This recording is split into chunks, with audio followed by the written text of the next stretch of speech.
حلقہ N120 میں بیگم کلثوم نواز کی کامیابی کے بعد لیگی متوالوں کی ریلی کی شکل میں بلال یاسین کے گھر آمد، فتح پر بھنگڑے اور حلقے میں جگہ جگہ مٹھائیاں بھی تقسیم کی، آتش بازی کے مظاہرے بھی دیکھنے میں آئے۔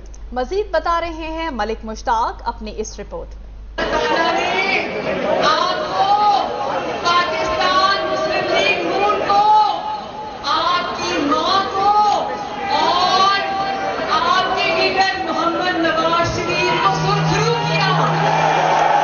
حلقہ N120 میں الیکشن کا رزلٹ آنے کے بعد لیگی متوالوں کی ایک بڑی تعداد نے بازاروں سڑکوں کا رخ کیا۔ متوالے مسلم لیگ نون کی جیت پر بے حد خوش دکھائی دیے اور شیر آیا کے نعرے بھی لگاتے ہوئے دکھائی دے رہے تھے اور رات بھر جشن مناتے رہے۔ رات گئے متوالوں کی ایک بڑی تعداد نے اپنے مسلم لیگ کی بلدیاتی نمائندے، چیئرمین، وائس چیئرمینوں کے ساتھ جوک تر جوک حلقہ میں بنائے گئے بلال یاسین کی طرف سے مرکزی دفتر میں ریلی کی شکل میں آتے اور جگہ جگہ پر مٹھائیاں بھی تقسیم کی گئیں اور بینڈ باجوں کے ساتھ ایک دوسرے کے گلے ملتے اور مبارکبادیں بھی دیتے رہے۔ حلقہ میں مختلف جگہوں پر مسلم لیگ نون کی جیت کی خوشی میں آتش بازی کے مظاہرے بھی کیے گئے اور دیر رات تک حلقہ N120 میں آتش بازی سے آسمان پر رنگ برنگی روشنیاں بکھرتی ہوئی نظر آئیں۔ متوالوں کا کہنا تھا کہ تمام سیاسی پارٹیوں نے مکمل زور لگایا ہے کہ مسلم لیگ نون کامیاب نہ ہو سکے، لیکن اللہ کا شکر ہے کہ بیگم کلثوم نواز واضح اکثریت سے کامیاب ہوئیں اور حلقہ N120 کے لوگوں نے مسلم لیگ نون کو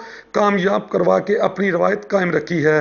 حلقہ N120 مسلم لیگ کا کل بھی گڑھ تھا اور آئندہ بھی مسلم لیگ کا گڑھ رہے گا۔ حلقہ N120 میں بیگم کلثوم نواز کی جیت کے بعد متوالوں کی ایک بڑی تعداد روڈ اور بازاروں میں نکل آئی اور منوں کے حساب سے مٹھائی تقسیم کی گئی اور آتش بازی کے مظاہرے بھی کیے گئے۔